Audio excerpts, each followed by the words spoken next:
Good afternoon class. आज हमारा class रहेगा बीए फर्स्ट सेमेस्टर का। ठीक है, जो हमारा टॉपिक मुख्य रहेगा भूकंप। भूकंप इंग्लिश में बोलते हैं इसे अर्थक्वेक। भूकंप बेटा क्या होता है, जैसे ये हमारी पृथ्वी है, ठीक है, इसके जो ऊपरी प्रॉपर्टी यानी कि हमने 3 भागों में पृथ्वी की आंतरिक संरचना में पढ़ाया था।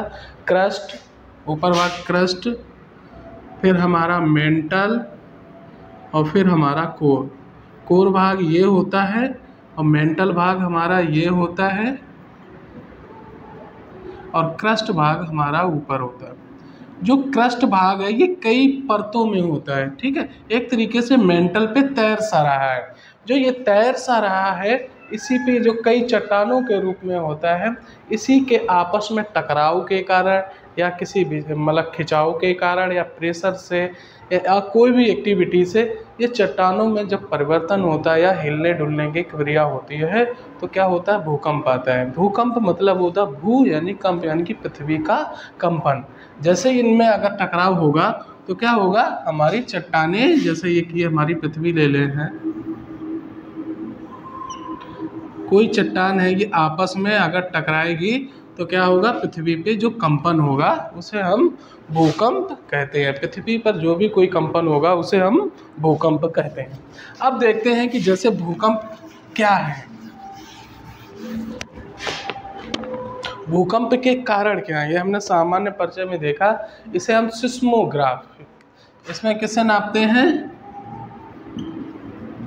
सिस्मोग्राफ से हम नापते हैं और इसको हम सिस्मोग्राफी, इसके भूकंप के बारे में हम जानकारी लेते हैं। अब बात आती है इसके कारण।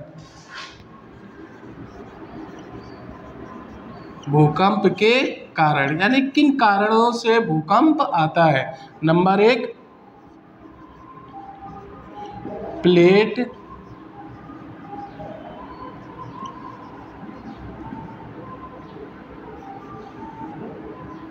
विवर्तन की। फिर नंबर 2 पे आता है हमारा ज्वालामुखी। और नंबर 3 पे आता है जलीय भार। ठीक है, इस प्रकार से भूकंप आने के 3 कारण हैं। यानी प्लेट विवर्तन की क्या होता है, जैसे ये कोई हमने कल टॉपिक्स पढ़ाया था, ये कोई प्लेटें हैं, आपस में एक दूसरी कई प्लेटों में ऊपर क्रस्ट का भाग है जो 0 से 30 किलोमीटर तक ये प्लेटों में पाया जाता है। इसके उसके नीचे क्या हो जाता है, हमारा मैग्मा के ऊपर ये तैर सी रही हैं।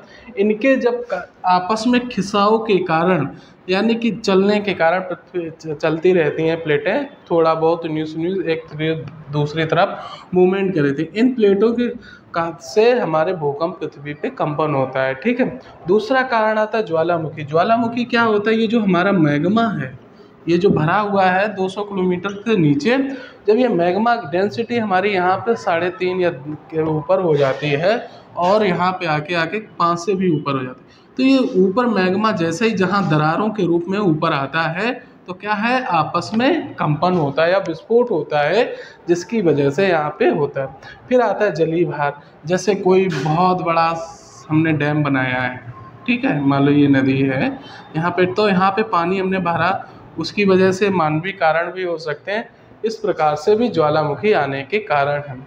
मानवीय कारण और प्राकृतिक कारण 2 कारण होते हैं भूकंप आने के। पहला कारण होता है जैसे मानवीय में प्लेट विवर्तन की और ज्वालामुखी हो गया। अब मानवीय कारण में जैसे है, जैसे हमने कोई खदान है, हमने गहराई पे गए, यहाँ पे विस्फोट किया तो क्या हल्के पूरे भूकंप आते रहते हैं। अनुपातता देखते रहे हैं 50 भूकंप, कितने, 50 भूकंप डेली आते हैं।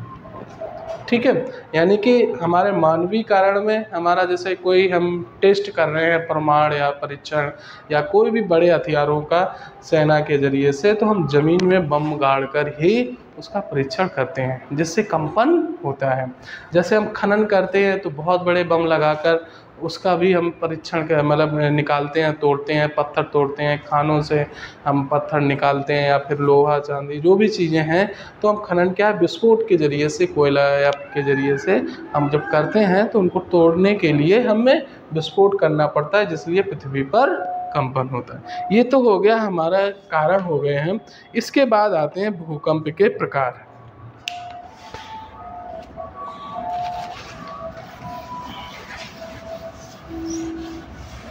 प्रकार में दो प्रकार होते हैं, मानवीय और प्राकृतिक।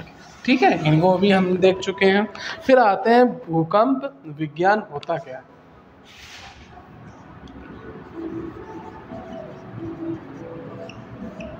ठीक है, इसमें क्या होता है, किन के कौन से हम नापते हैं, हम सिस्मोग्राफ से नापते हैं।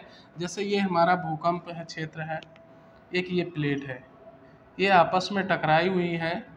तो यहाँ पे मान लो पहला क्या होगा, यहाँ पे मूल बिंदु है, यहाँ पे भूकंप का नीचे जमीन से मूल बिंदु है, मूल केंद्र। इस पे जब पहला झटका हमें महसूस होता है उसको हम बोलते हैं अधिकेंद्र।